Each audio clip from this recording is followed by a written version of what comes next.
Hello, everyone, and welcome once again to Climate Emergency and Resilience Centre's network Wednesday webinar. We're very honoured tonight to have Lieutenant General Richard Nugee, Senior British Army Officer retired, who's coming to talk to us about a really important subject, that climate change is now a core national security issue or threat. And Richard's got a very long and distinguished career, and he was part of setting up the Green Defence Network we were chatting about earlier today. So he really cares about the climate and the environment, and he's got a lot to share with us. So over to you, Richard. Thank you so much for coming. Felix, thank you very much indeed. It's a great privilege to be here. And I'm delighted that so many of you are able to see the People's Emergency Briefing. I have to say, I was slightly surprised to be asked to do the National Emergency Briefing in November, but because I'm sure there are others who are far more qualified than I. But it was a spectacular event, and I'm so pleased that the film has captured some of that, but some of the, if you like, the concerns, but also some of the hopes that we can solve this if we work at it. So, as Felix said, I'm really talking about climate change as a core national security threat, and this is something I've been saying now for about 5 or 6 years.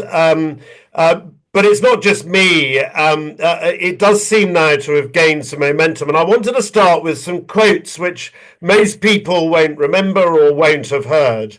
My report was produced on around about Christmas 2020, the actual report as opposed to the published report by the government. The government didn't publish my report. There's all sorts of reasons for that. Into climate change as a defence and as a security issue. Shortly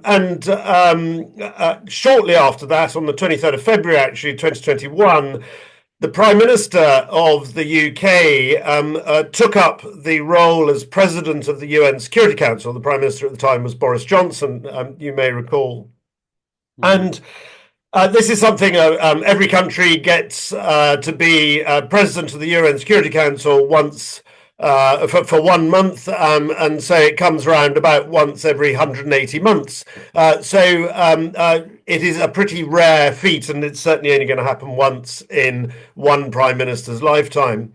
And Boris Johnson chose as his theme climate change as a national security issue. Which is absolutely extraordinary. And I think I'm told it was as a result of my report that he chose this as a theme. And I just want to use as a quote something he said. And this is what he said. "One thing is absolutely clear to me," and this is Boris Johnson, "that climate change is a threat to our collective security and the security of our nations.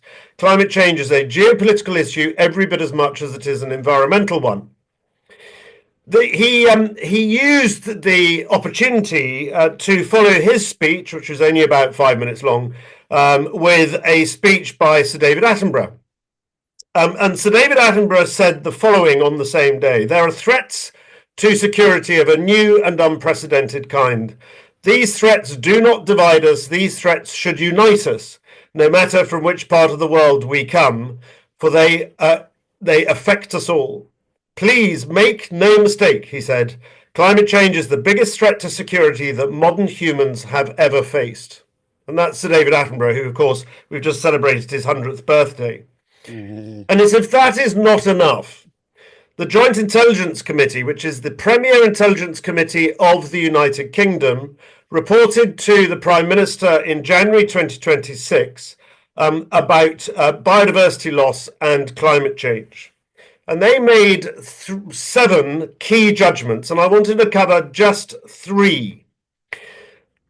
The first and highest, if you like, the number 1 was the global ecosystem degradation and collapse threatens UK national security and prosperity. And they put a high degree of confidence in that analysis. The second of the 7 was and this is a direct quote, "every critical ecosystem is on the pathway to collapse." And again, they put a high level of confidence on that, on the analysis. And then the third was more specific. Without significant increases in UK food systems and supply chain resilience, it is unlikely the UK would be able to maintain food security if ecosystem collapse drives geopolitical competition for food. And so what you have there is the top intelligence committee in the country saying that we are in danger because of biodiversity loss and because of climate change. And in fact, I am in the Environmental Audit Committee. I'm being grilled in the Environmental Audit Committee on Monday precisely about that report. But if that isn't enough, what went rather unnoticed was that King Charles spoke in Congress. And he was witty, he was very amusing, he was also very deadly serious. And 2 weeks ago, he said the following. Not everybody in Congress agreed with him, I have to say. J.D. Vance, this is the one time he did not stand up and give King Charles a standing ovation, and that says an awful lot about American politics. But this is what the King said. We ignore at our peril the fact that natural systems, in other words, nature's own economy, provides the foundation for our prosperity and our national security. And so you have, regardless of what you thought of Boris Johnson, you have a Prime Minister, you have a National Treasurer, you have the Joint Intelligence Committee, and you have our King all saying the same thing, that climate change is now a core national security threat. So why are they saying this? What is behind all of that? And I think a lot of people would ask the question, is it weather? Is it just direct threats? Is it flood and drought? And when I produced my report, I was laughed at by actually the BBC that was sort of smirking when I said that people should get bigger gutters on their houses. Because there's a very, very simple formula or simple scientific fact that has been known about for nearly 200 years. And that is that for every 1 degree of heating that the world goes through, water, the oceans, evaporates 2% more water. But for every 1 degree of heating that the world goes through, the atmosphere can take 7% more water.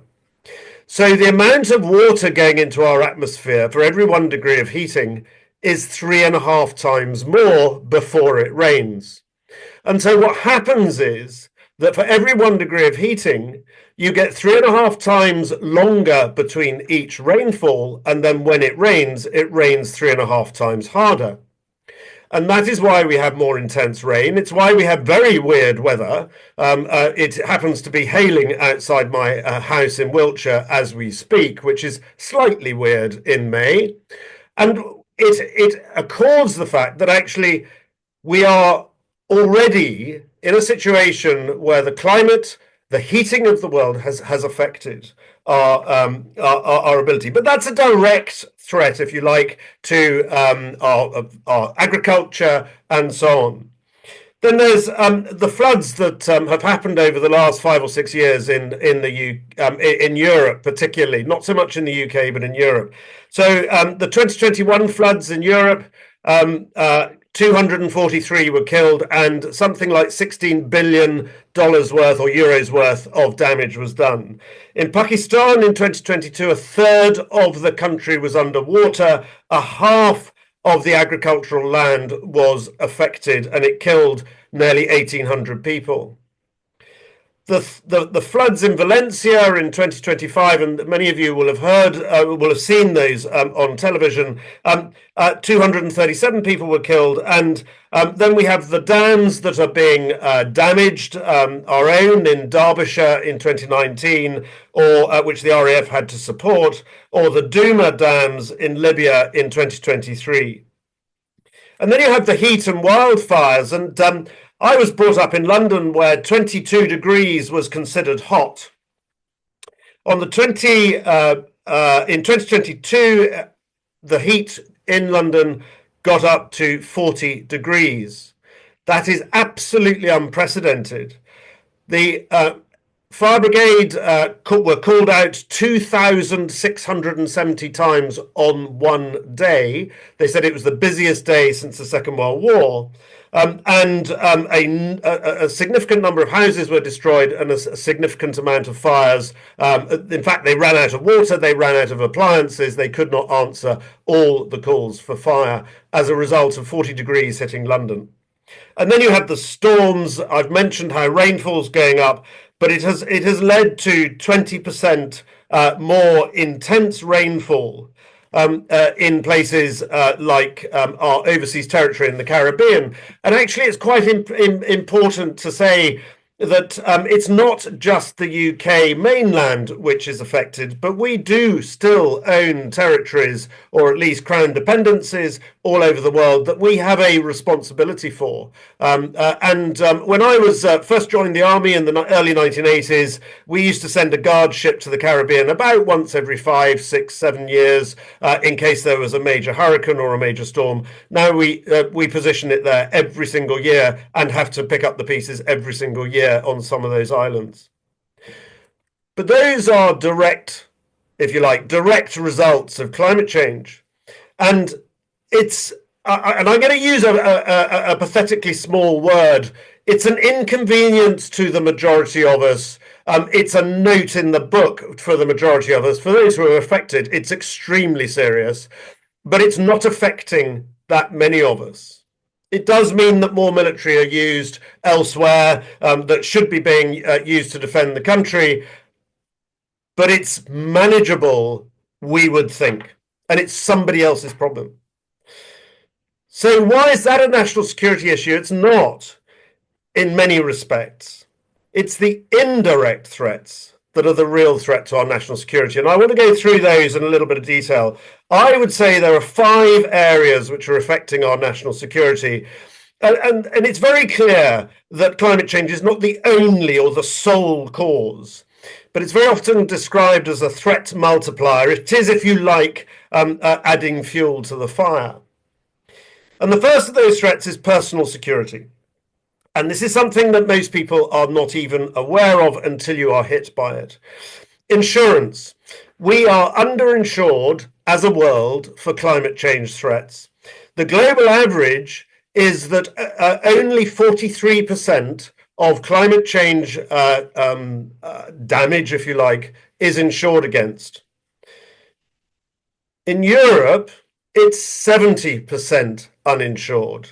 In the UK, we are actually one of the better. We're 22% uninsured. There's 2 reasons for that. One is that we're not as badly affected as many by climate change. And the second is because actually we have a very sensible and you may not like it, but it's a very sensible and a very mature insurance market. And they do understand what's going on. In Asia, it's 83% underinsured. In the USA, it's 43%. And so actually, people's houses already in this country are not being able to be insured because of the damage of climate change, the potential for flooding, the potential for loss through erosion from the sea, and so on. And so that is actually really important for those who can't get insurance, because if your house isn't insured, effectively, it is worth nothing because nobody will buy it from you. And so actually, that's one of the personal securities, which is a threat to us, because if people lose their livelihood, lose all their investments in their house because it cannot be insured, it starts to break down the fabric of our society. The second is diseases from melting permafrost. These are diseases that have not been seen since really humans became rather more advanced. And this is something that we need to really start to pay attention to, but diseases are coming up from that. And the third is crime. I don't know whether you know, but there's been a shoplifting epidemic. I hope you do, because most of us are aware of it, particularly of things like beef, and other meats. Beef, butter, chocolate and coffee, all of which are directly affected by climate change in where they come from, have had food inflation of between 12 and 25%, way above normal inflation. And our supermarkets claim or suggest that they're suffering 1,000 shoplifting incidents a day. And this is across the country. climate change isn't the only reason people are shoplifting food, but actually it's a big part of it because prices have gone up as a direct result. So the first one's personal security. Second one, controversially, is border security, or what I would call migration. Climate change is leading to droughts and floods in different parts of the world, much worse than it is in this country.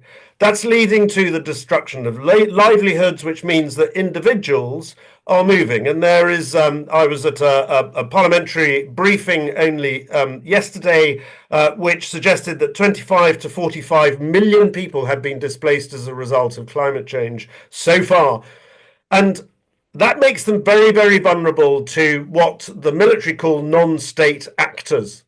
And non-state actors, other people would know as terrorists or movements like Al-Shabaab or ISIS or Boko Haram or some of the Taliban and people like that.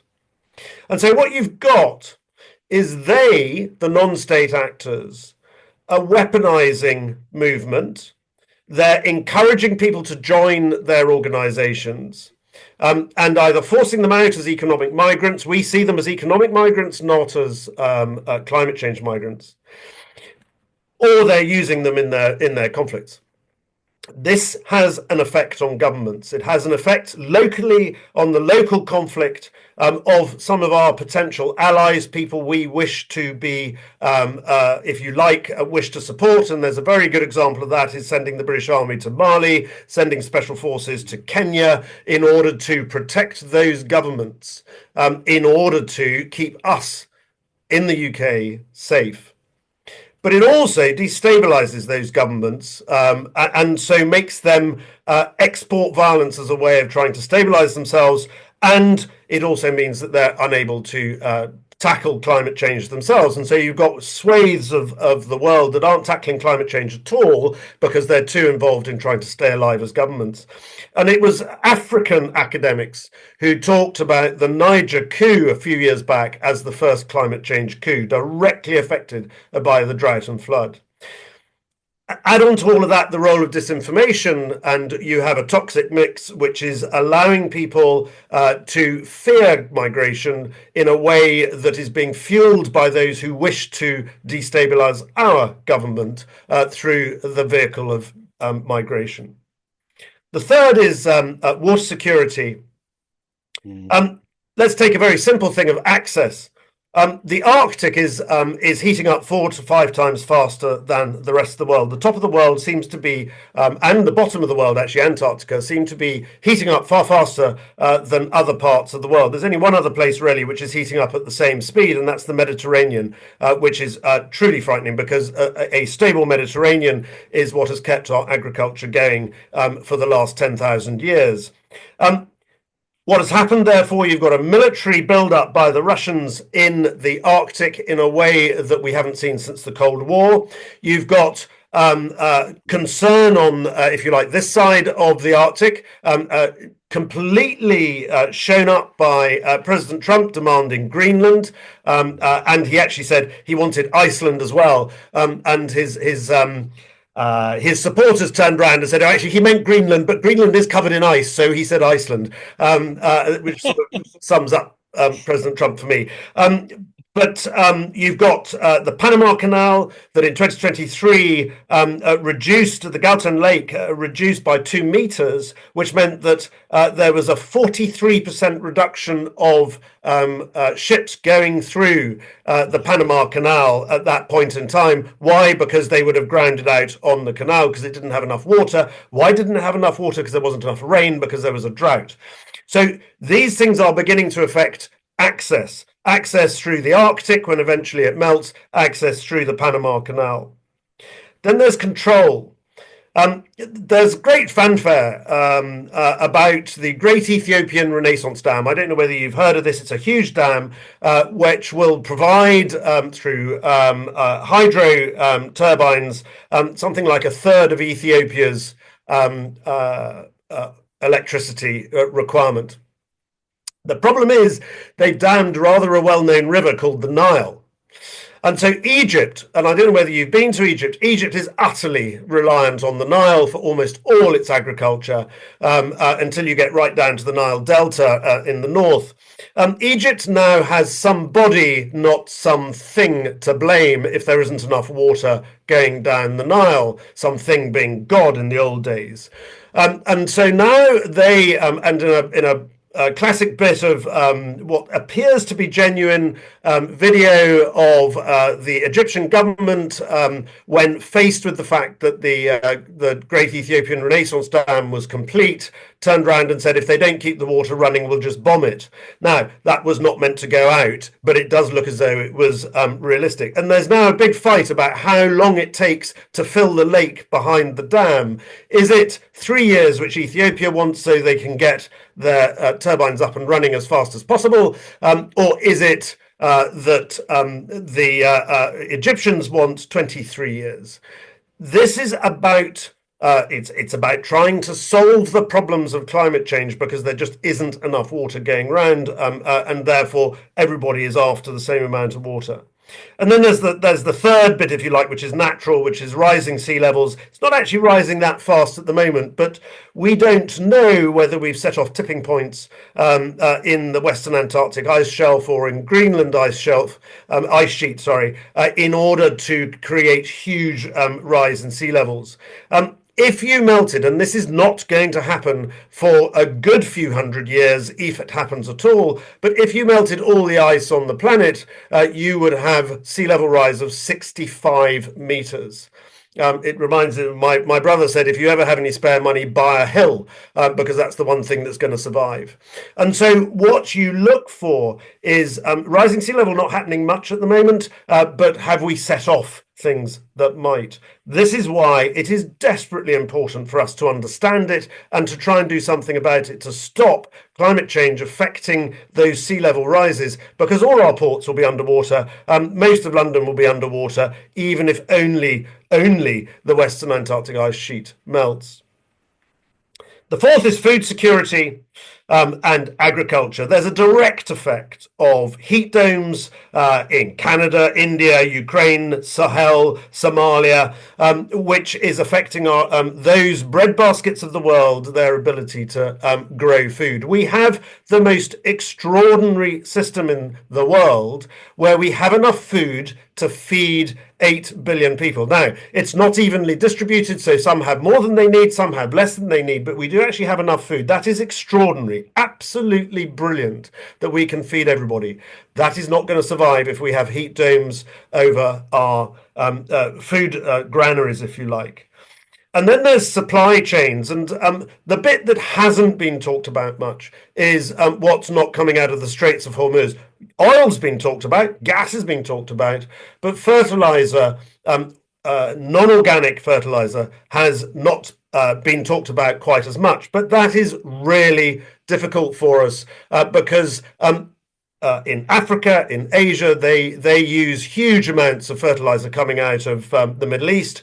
We do as well in the UK. Now, our farmers were on the whole, very sensible and bought their fertilizer before the Straits of Hormuz closed. Africa and Asia didn't. And so there's at least one UN report saying there's going to be severe malnutrition, if not famine, in Africa and Asia come the back end of this year, beginning of next year, as a direct result of the war in Iran, because the farmers haven't had fertilizer, therefore their crops are not going to grow to the same levels as they would. It is great to say move to organic fertilizer. It takes time, it takes years to get the yield back up again, and we don't have those years if the fertilizer hasn't come through. So we need to be pragmatic, but the Straits of Hormuz cause an issue. And then there's the other side of it, which is food sovereignty. In this country, we haven't been able to feed ourselves since 1760 or thereabouts.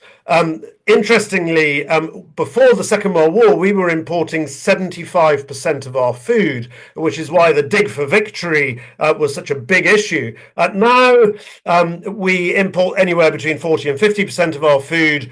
Some things, obviously, don't grow in this country, and so we import 100%.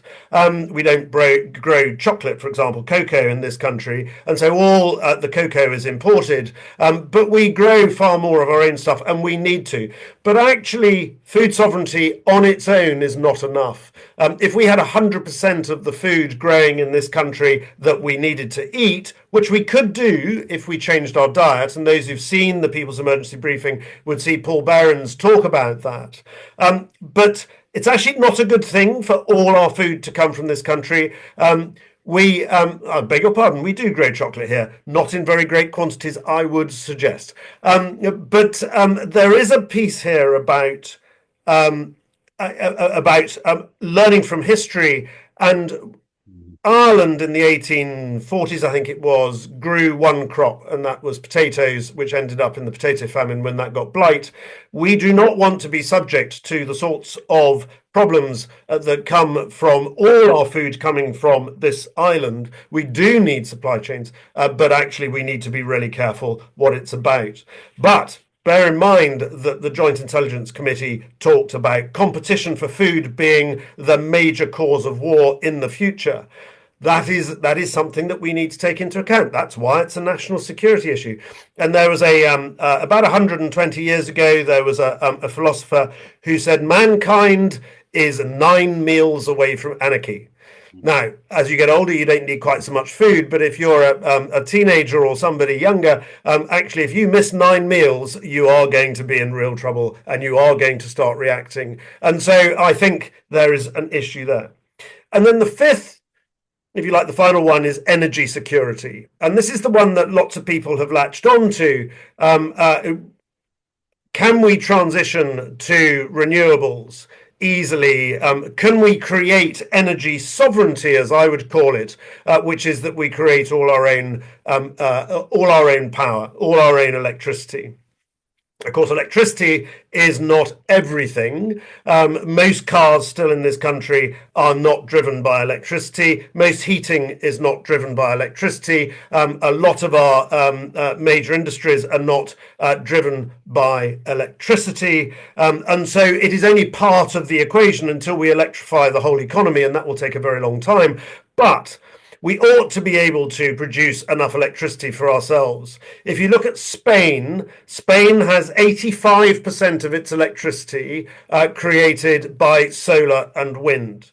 And so their prices, their energy prices, are significantly lower than ours, anything between a third and a half of our energy prices, which means that their economy has the opportunity to grow in a way that ours doesn't seem to be able to, because our energy prices are so high, because they're based on the price of gas. The new bill that the King's speech talked about today might change that, but it hasn't done so yet. And so we should been campaigning on that a lot, Richard, to get the that linked on. Yeah, we need to change that. We need to change that. Energy independence he talks about a lot as well. Yeah. But what we should be looking at is nuclear, solar, wind, hydro to try and get self-sufficiency, and I would throw in geothermal as well, which is equally possible in this country.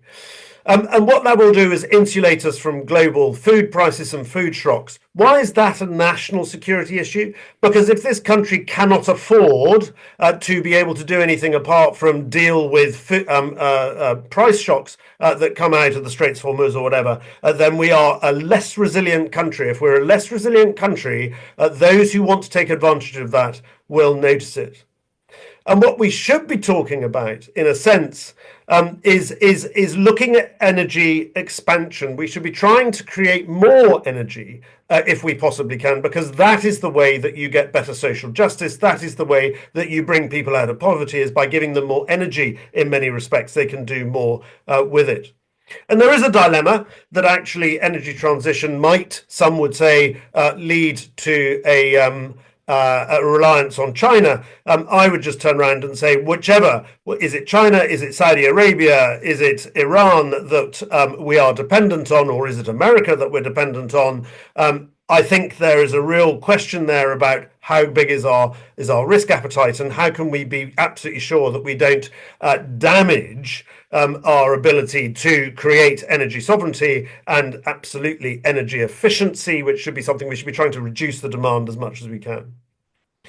So there is real security issues, I would suggest, threats to our national security, that come from those 5 factors. But actually, there's one that trumps it all, and this is something that I'm a little bit out on a limb saying, but I think is absolutely true, which is that overall, what this does is undermine confidence in the government. And frankly, it doesn't seem to matter who's in charge. It doesn't seem to matter who the Prime Minister is. And my goodness, we might have another Prime Minister in another few weeks.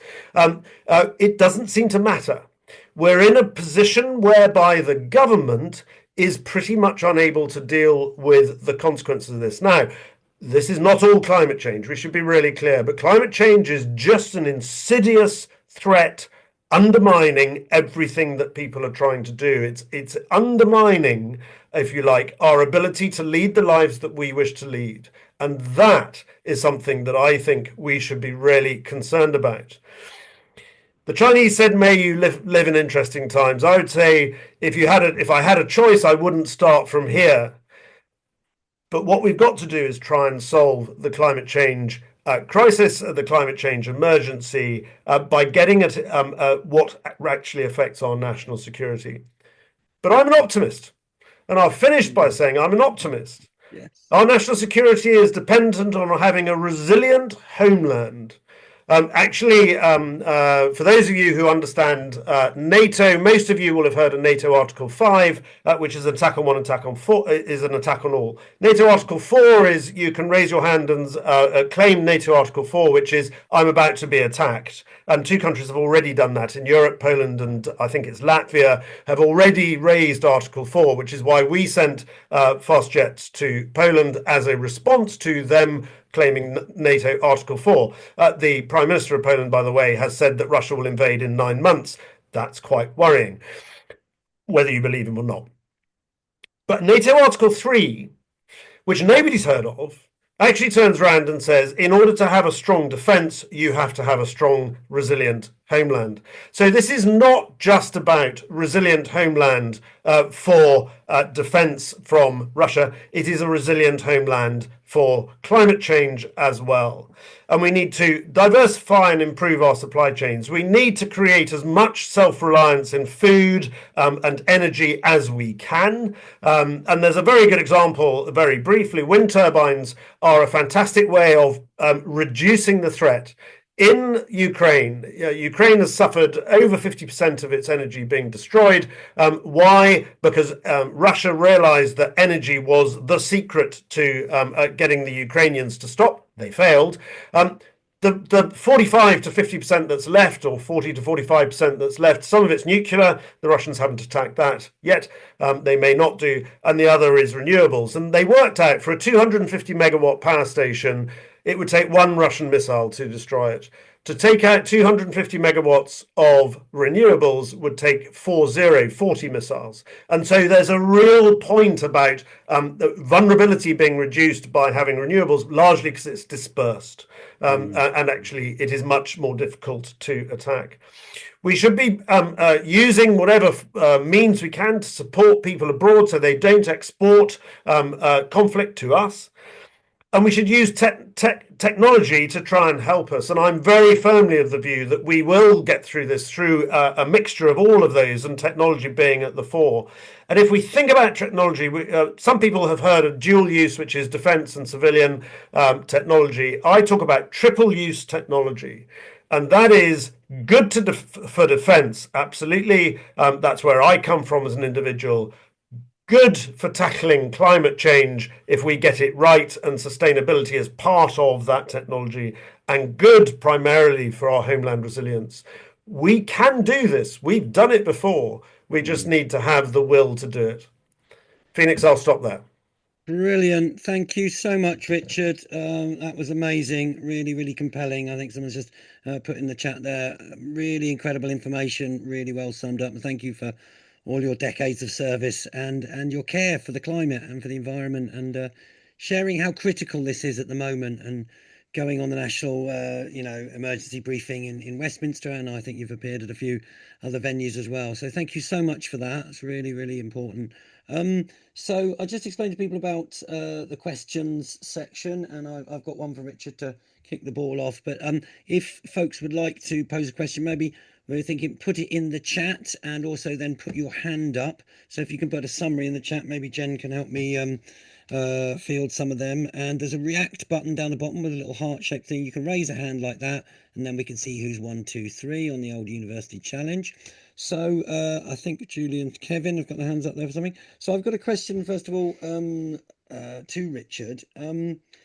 Part of the national emergency briefing is really the aim is to get this national emergency briefing, people's emergency briefing, shown on national TV, BBC, ITV, just like, and to get MPs to push for that, and also to mobilise on a World War II level.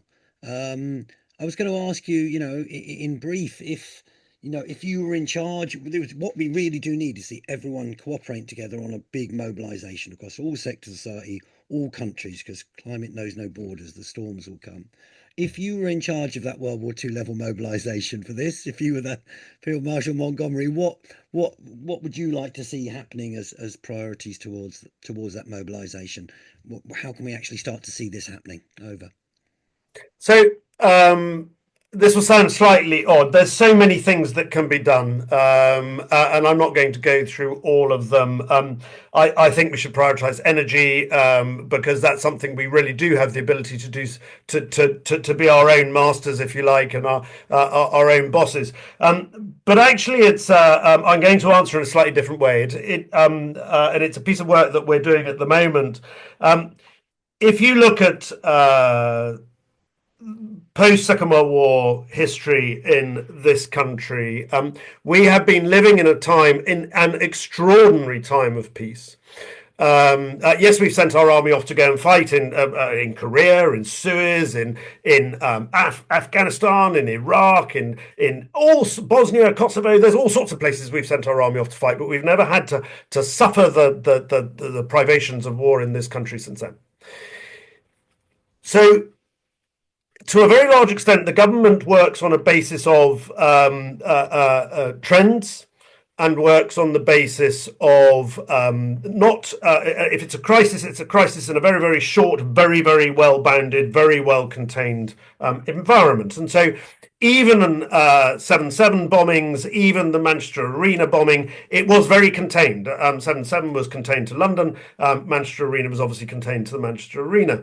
And that is, as somebody who's dealt with those sorts of things, it is relatively, and I'm, you know, forgive me for belittling it, but it's relatively straightforward because you have an incident and you deal with it. The government knows how to deal with those, but everything else is trends. This is not like that. This is not a trend. This is an environment where it is non-linear. It is tipping point environments. It's an environment where something totally unpredictable and totally uncontrollable might happen, and we can't see it coming fast enough. Well, actually, we can see it coming, we just don't know when it's going to hit. If you like, somebody described it as it's 1,000 black swans. We don't, and we're going to be hit by a black swan, we just don't know which one. And so what I would argue is, yes, you need a government of consensus across the board, but secondly, you need a government that is built to deal with this sort of non-linear environment. The only other place that has happened in our history is when we are at war, and I really hate to say that, but the only other time when we've had to deal with utterly unpredictable consequences which we do not have control over is at war. And so we need to try and create a government that understands the implications of this and therefore can prepare for this sort of non-linear shock that climate change is going to create. And that sounds really drastic and really dramatic, but I can't think of another way of saying it that says we need to think in a different way. It is not situation normal anymore. Great, that's a really good answer. And also, just the most recent strategic defence review actually said that we need to build resilient communities and like you're saying, decentralised renewable energy. And, you know, that's part of what we're trying to do with the climate emergency centres in 35 odd centres around the country, you know, to build resilient alliances around these bases and spaces and places, because that in the end, when it comes to it, is makes a more resilient world when you've got a resilient community around. So we've got quite a few questions there. Let's go. Please keep your questions brief and to the point, folks, because there'll be quite a few you want to ask. And Richard reply. So Julie M, University Challenge, you want to go first? Over. Yeah. Thanks. So your presentation at the November National Emergency Briefing event really stood out as something that might cut through, because people have become so primed to ignore what climate scientists say, but having a very senior military figure say that climate and nature breakdown are an imminent threat to national security, that's something else entirely. Given any conversations that you've had since then within the military and the government, do you think that the National Emergency Briefing Initiative is starting to cut through?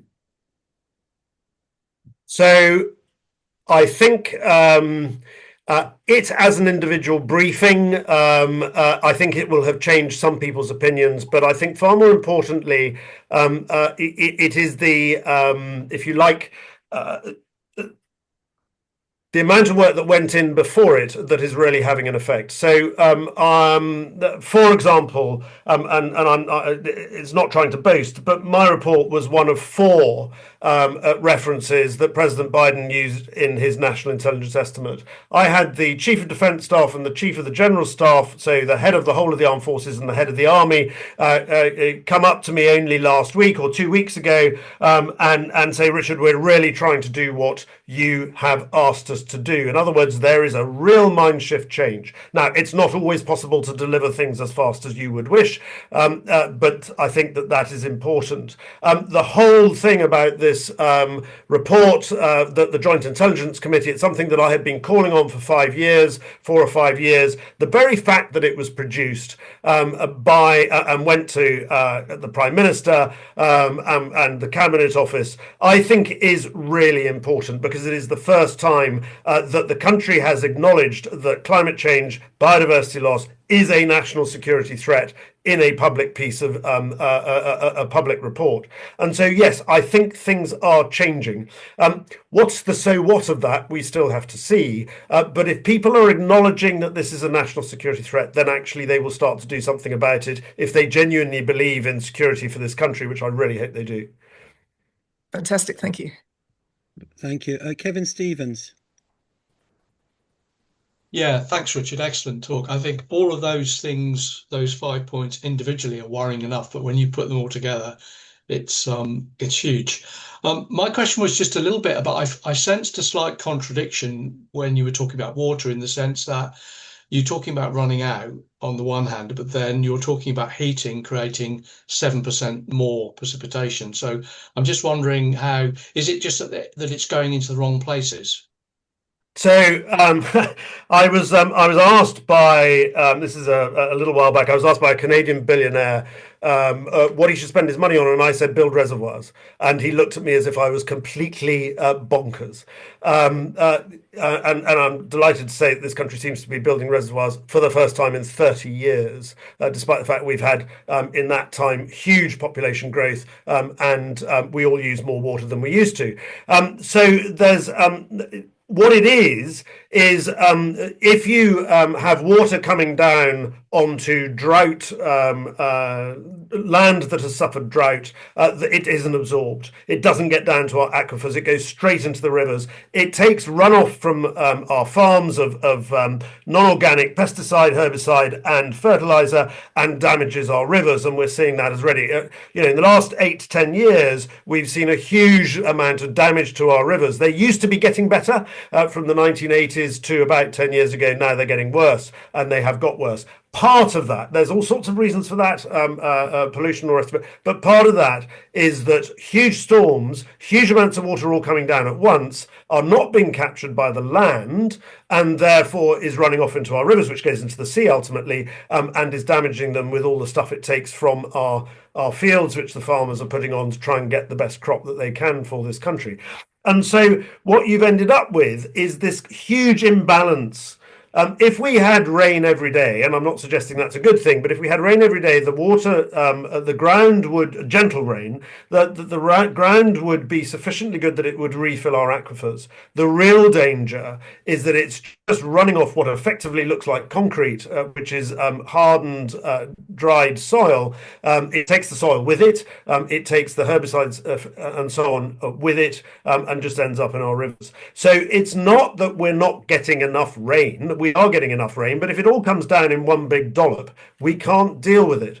That's why building more reservoirs is so important. That's why putting trees along our riverbanks, that's why trying to create catchment areas for water is so important, so that we can let it gently flow down rather than just disappear into our rivers. Thank you. That's very helpful. Brilliant.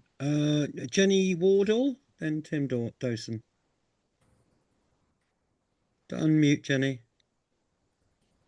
Sorry, I was so impressed, Richard. Thank you for what you've said this evening, and also your presentation at the main briefing. I've been part of all-party parliamentary groups reporting on sustainability and doing loads of research, and governments just don't want to hear, whether it's Conservative, Labour, whatever, they're not hearing. And they're still entrenched in the old world of how to do business, etc., how to run economies. Therefore, that leads me to think that we individually need to be resilient ourselves. What do we need to do to be able to do that? And I'm also thinking of how do we influence agriculture to change the way that they produce. That's a huge thing. I'm in my 70s now, so I've gone through the EU stuff, the food mountains, all that stuff, the different policies that have operated, the decrying of our landscapes now, so that we don't have our strip farming type agricultural policies. But what do you think we need to be doing now? Because this thing is not going away, and our government isn't reacting fast enough. So I think I'll say three things. The first is the whole purpose of the People's Briefing. I was saying to Phoenix earlier, actually, there's a brilliant book written by a couple of professors in America where it describes how democracies work. And democracies work by the people telling the government what they want. And ultimately, the people create enough of a movement that the government has to act. And we're seeing this at the moment. The majority of people want assisted dying, for example. The government has agreed to it. The Lords hasn't, but the government has, because it's responding to people wanting something. Now, if you do a survey of most politicians, the Westminster bubble would turn around and say climate change is not an issue for the United Kingdom. And they don't realise that the current statistics show anywhere between 70 and 80% of people in the UK do want to do something about climate change. But we're not making ourselves heard. And so that's why the People's Emergency Briefing is going out. All these briefings are going out to try and get a movement going from people to turn around and say to their MP, actually, we care about this. And the really interesting fact is many people would turn around and say Reform don't believe in this because Nigel Farage doesn't. 75% of those who voted Reform at the latest poll wants to do something about climate change. So there is a piece here about trying to get the people to persuade the politicians, and the politicians don't understand that. That's what the People's Emergency and the National Emergency Briefing is about. That's the first thing. Second thing to say, what do we do about it individually? Well, you can make yourself prepared at home. Countries like Finland, everybody has 3 days of food, everybody has 3 days of water stuffed in their house. They have batteries, they have candles and so on. The sort of stuff we used to do when this country was organised around the sort of threats that the Cold War created, we've completely forgotten it. You have to really be over the age of 40 to understand what deterrence means in terms of deterrence as a country. We're not prepared. We're not resilient. In fact, arguably, we're the least resilient in Europe because we have absolutely adopted the peace dividend. And as one politician has said, we've supped too much of the peace dividend. So individuals can do something at home to try and make themselves more prepared, but actually that's not the real issue. The real issue is building communities. We are resilient as communities, but we just don't know it. So there was another survey which turned around and said that they asked a very simple question of the Western world. Would you trust your neighbour? And they expected the answer to be yes. And in Finland, the answer is something like 92% said yes. In Sweden, it's 85%. In Canada, it's about 80% or something like that. United Kingdom, it's 75%. We're top of the sort of middle third. Or bottom of the top third of those countries who said, yes, we do trust our neighbours. Interestingly, only one country in the Western world said no, they don't trust their neighbour, less than 50%, and that was the USA. We do trust, but we don't realise that we build communities. So building communities becomes really, really, really important because that builds resilience. Yeah. And then the final point is what can we do? We can talk about it. We can help. We can build a community. We can prepare ourselves, but we can make sure that government understands that we want change. And I think that's the most important thing that we as people can do. And it's not done through the voting ballot. That's a point in time, 9 times out of 10. It's done by talking to people and building a movement. And that's what we need to do to change things. Brilliant. The problem is, though, that we've, the UK people have voted and told Keir Starmer that we want change. But he's not listening. I don't want to go into that politics, but there's a long discussion in the media at the moment, I think. But just to say, the latest strategic defence review that the government did mentions building resilient communities, really important. I think Tim Dawson next, and then Anna from CEC Climate Centre, who helped create the excellent Resilience Assembly. Tim, then Anna. Hello, thanks. Yes, it's Tim Dawson. Can you hear me? Yep. You can. Great, thanks. All sorts of bits and pieces. I'm interested in the comment just made that about not getting into politics, and certainly we don't have time for that in this in this meeting. But that clearly is key to things. It sticks in my throat. But one thing I want to compliment Tony Blair for is setting up the Stern Review, which reported 23 years ago. And Nicholas Stern, respected economist, for those who don't know about the report, said, climate change is real. Let's do something about it now because it'll get vastly more expensive if we don't. There was an article I read in one of the dailies which said, great, good, we have a respectable figure who acknowledges what a lot of us know anyway. We need to put the country on a war footing. And you would know more about this than me, but my understanding of a war footing is that the conventional rules stop applying on all sorts of levels. I hear what you say about how we can influence politicians. I think we have a media which is self-serving and prevents politicians and lots of the public from hearing what needs to be heard. But one of the major factors, I understand, in stopping our economy from changing is to do with the financial markets. And by this, I don't mean that shares prices will go up and down. I mean ways of assessing the cost, ways of assessing insurance risk. The ex-boss of AXA a couple of months ago said the inability to insure will bring down capitalism.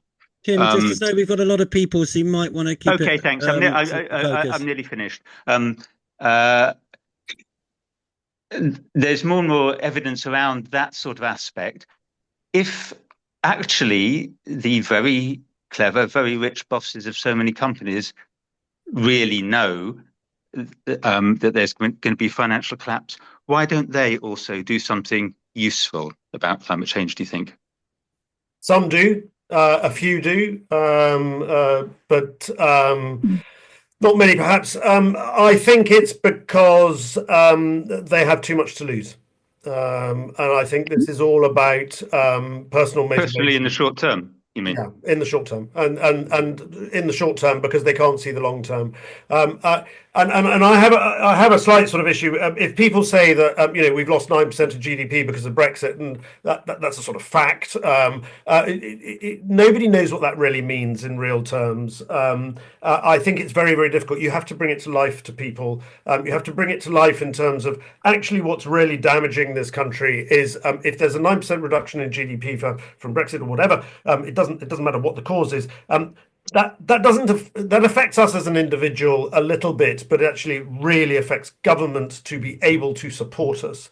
And that's the key point that Stern was making, is that government will be unable to do stuff. It'll have an inability to do stuff because we will not be wealthy enough to do so in the way that we are accustomed to or that we would like to do. And so I think there is a piece here about making government strong enough. And I don't mean in the way that Trump has sort of taken the government of the United States, but making government strong enough both economically and politically to be able to do what is right for the country. And that, I think, is what we're lacking at the moment. And I think that somehow we've got to get that right. The financial markets have a part to play, but it's not only the financial markets. Okay, that's great. And we need the cooperation of all sectors of society, from business to faith groups to everybody, unions, all sorts of universities. Over to Anna from the excellent Islington Climate Centre and the Resilience Assembly. Anna, go for it. Oh, hi Richard, thanks for a brilliant talk, and I was very impressed when you delivered your talk at the actual event in November.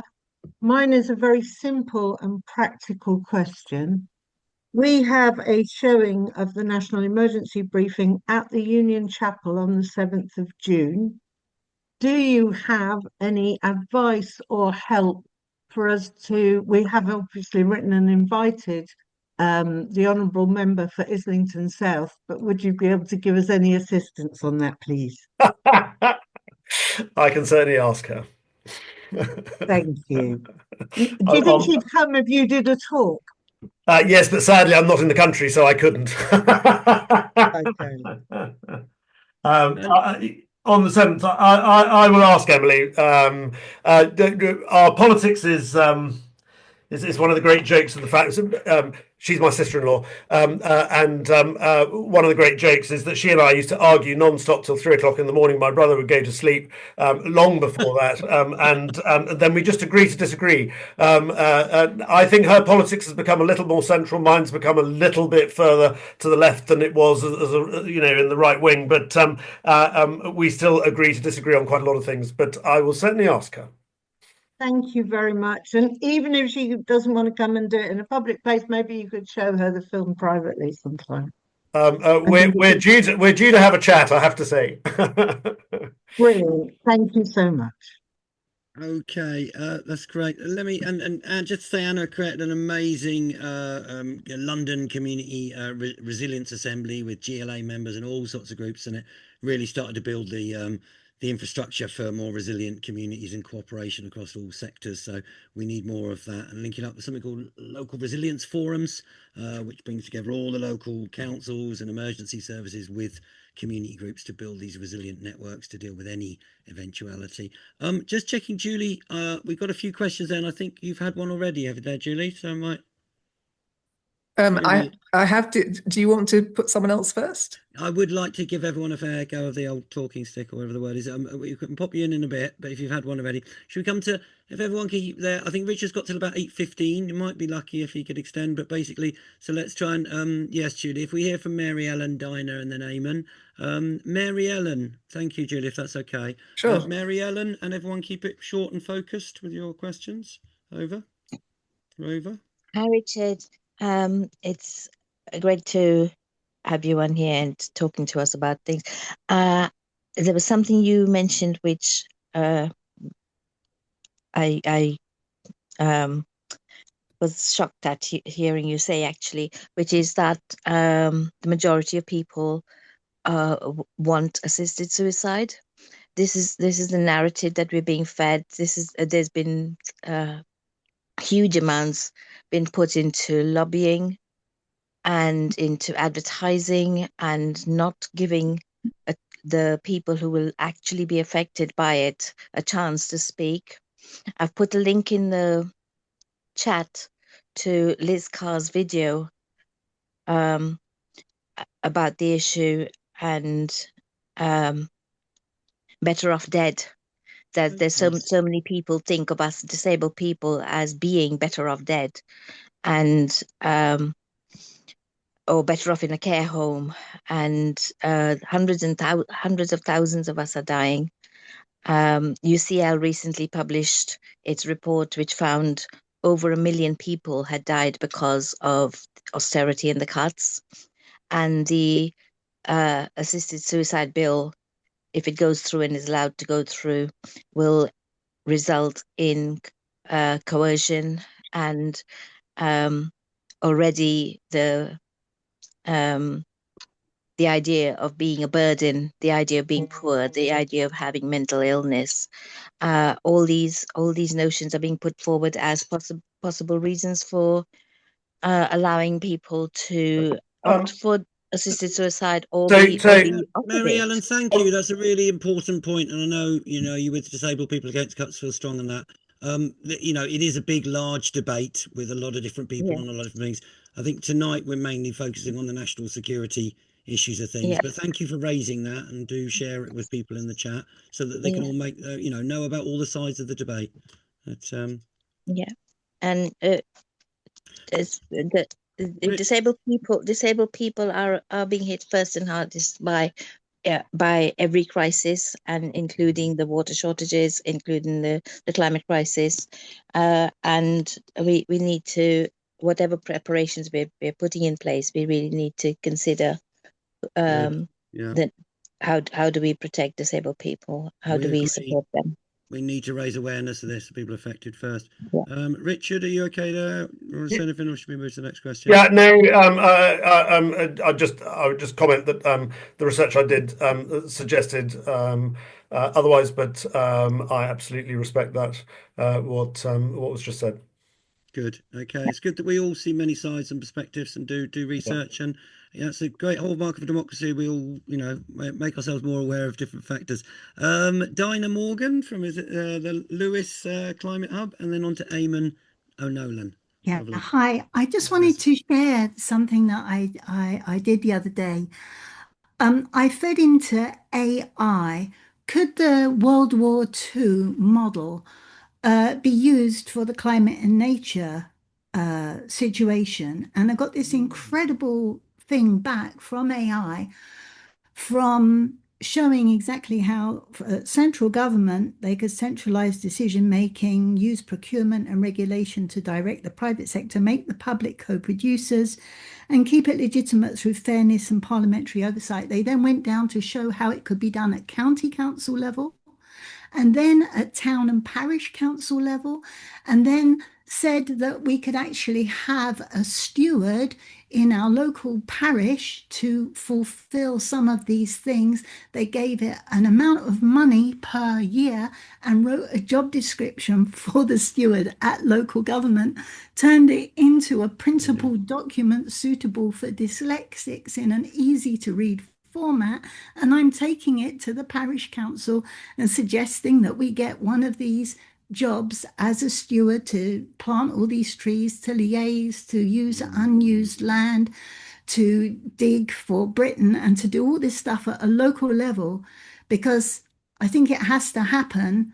It has to happen two ways. But what amazed me was that the World War II model can be totally adapted in a 10-year plan, and we can see results in 6 months, and there's funding from the county councils who will pay 70% at the moment, which means that we only have to raise as a local council £4,000 to pay £14,000 a year for this job. And I think that's for all county councils across the land. So I just wanted to share that with you. Brilliant, thank you. And if you could show that to Phoenix, and Phoenix might be able to send it to me, that would be really helpful, because it is exactly what I've been saying, but I haven't gone down to that level of detail, I have to admit. But that sounds great. Dinah, we'll send that to us. We'll share it with Richard. I also just like chip in there just for onto Eamon. So we also did that about a year ago with a friend who's really into his AI, and I know it's a big debate on all sides, and we should listen to all sides. we put in, you know, how can we use AI to design how to repair the planet, regenerate the planet? What do we need to do? And very quickly it came up with a plan about, you know, repairing the forests, to the coral reefs, to the, you know, to renewable energy, to, you know, and saying, and we also asked, how do we get AI to reduce the amount of energy it's using, as it's using a lot at the moment? And, you know, there are, if we got these comprehensive plans, it doesn't have to be AI creating it, but they exist to repair coral reefs, to replant, you know, to plant hemp, which is always 40 times the CO2, to hold deserts together, to, you know, we have the solutions. We need the bases, the spaces, the places, the funding, and the political will to put these solutions into effect. We can have a sustainable future. We need to mobilise very, very quickly in these solutions campaigns. I'll find that and send that to you as well, Richard. Thank you. Over to Eamon. Is that Eamon from the Woodbridge Centre? It is indeed. Hi, Phoenix, how are you? And hello, Richard. Big fan. I run a climate centre in East Suffolk, and we do quite a lot of work. But we have, over the last Friday, we showed the briefing, and we had 200 people in our community hall, and it went down hugely well. And a lot of people were very surprised and very pleased to see a military representation there, and they really had not expected that. And I think that was great. Now, my question is about local community-owned energy generation. We have a small division now, which is working with a little bit of money from the Department of Net Zero to create small micro solar farms for villages and for small communities. So we have one active project, which is in a small village near Woodbridge. And we're putting a huge amount of work into it. We've been given some seed money by Department of Net Zero to kind of get the project plan together and run a feasibility study. But my question is really short and sweet. Do you think the government is vulnerable enough yet, in inverted commas, to allow this method of creating new energy, to allow that to become a serious and a measurable factor? So I don't think it's a question of vulnerability. I think it's a question of technology. We have gone all out in this country, and many other countries do the same, to create a supply of energy that is renewable. We have one of the best places in the world for wind turbines. We're not quite so good on solar as the Sahara Desert, but we still do reasonably well on solar. But we are actually one of the best in the world for wind turbines, for wind, which are susceptible to wind turbines to create energy. The problem is not supply. We are building supply. The more people, I mean, there was a 30% increase month on month in people buying solar panels when the Iran war started and the Straits of Hormuz were closed. We understand this, and we want to do our bit. And so more and more people are buying solar panels. You've now got what's called balcony solar, and you have the ability to create your own electricity. It won't cover all your bills probably, and it needs to be attached to a battery and so on. But people really want to try and do something. That's not the issue. The issue is the grid. We have a grid that was based around 28, 29 power stations on the coasts of this country or around this country. And so it was effectively a hub and spoke. And what we need to do is build exactly what you're doing, Eamon, which is to build microgrids in a local area so that any excess electricity, I have solar panels on my roof, any electricity I have can go to my neighbour and not go all the way up to the centre and all the way back again. That's the issue. And the grid, I've seen a figure, and I have no idea whether this figure is right or not, but I've seen a figure of the grid will cost £140 billion to be able to be modernised, to be able to deal with the amount of production that is now taking place in a dispersed manner. And so what you've got is literally thousands and thousands and thousands of supply. Demand has not changed. The bit that needs to change and hasn't changed fast enough is the grid. So I would massively support your microgrid. I'm a massive fan of microgrids. I'm a massive fan of local communities doing electricity for themselves. The problem is that it needs to be connected to the rest of the country, so that if you do have Dunkelflaut or you do have no sun for a few days, that you're not completely cut off altogether. It needs to be connected to the grid, and the grid is simply incapable of doing that at the levels which we need. And so people who are creating solar farms are actually having to wait years, in some cases decades, to be able to attach it to the grid. That's what we've got to change. We've got to have a complete change in mentality, that the primary obstacle to us becoming energy sovereign is the grid, is not more wind turbines or more solar panels, and certainly is not your brilliant idea of microgrids. I think it's a superb idea. I've tried to do it a little bit in my local community to no effect, because it's all related to the grid. Thanks very much. Right, and just to echo that, we got Dale Vince up on a stage at Glastonbury, and the two things he said were, he only had about 3-4 minutes. He said to get everyone to register to vote, and the other one he said was, we need energy independence, because as long as we're still getting our oil from Saudi Arabia, Iran, or wherever else around the world, if we build, you know, energy independence and these grids from wind, solar, water, and all the things we could be doing with renewables, then we become, you know, truly energy independent. We're not reliant on issues like the Strait of Hormuz or other things happening.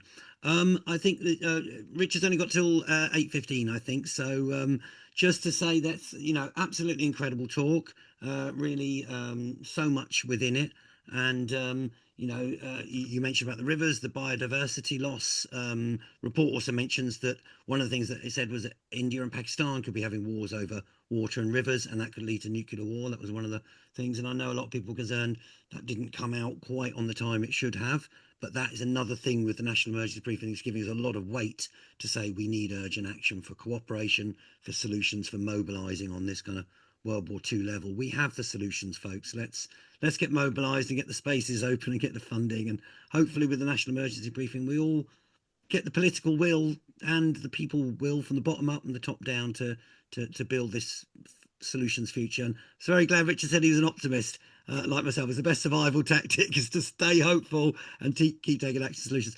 Over to you, Richard, for parting comments, summary, anything you want to share. Thank you so much for coming. And like someone said, for a military man to be standing up and saying this is really weighty and really important. So thank you so much for your work. So my final comment would just be to thank you all for listening, and I hope you found it useful, but also and interesting. But also don't give up hope. I mean, the opposite of hope is despair. Despair gets you nowhere. If you put your head in the sand and do nothing, everything's going to happen around you. Please believe that actually we can do this, and we can mobilize, we can use technology, and we will get through this. It will be messy, it will be difficult, it will be uncomfortable, but we can get through this. And that's exactly the attitude that our forebears had in the wars that we've fought over the generations, that we can get through this and we will get through this. There's no point in saying we'll give up, because that just leads to nothing. So please have hope. We can actually make a success of this. Brilliant. Thank you so much for that. I'm just going to stop the recording there. Thank you so much to Richard. We will stay around for a bit of a community discussion chat. But just to say, next week we have the Enfield Climate Action Forum doing a talk about water resilience and the water crisis with about 4 top experts. So please tune in next Wednesday, 7 o'clock for that. And thank you to Richard and everyone, okay. Nearly 100 people who came to listen. Please think about any action you can take wherever you are after this. Keep networking solutions wherever you are. Thanks. Bye-bye. Thank you, Richard.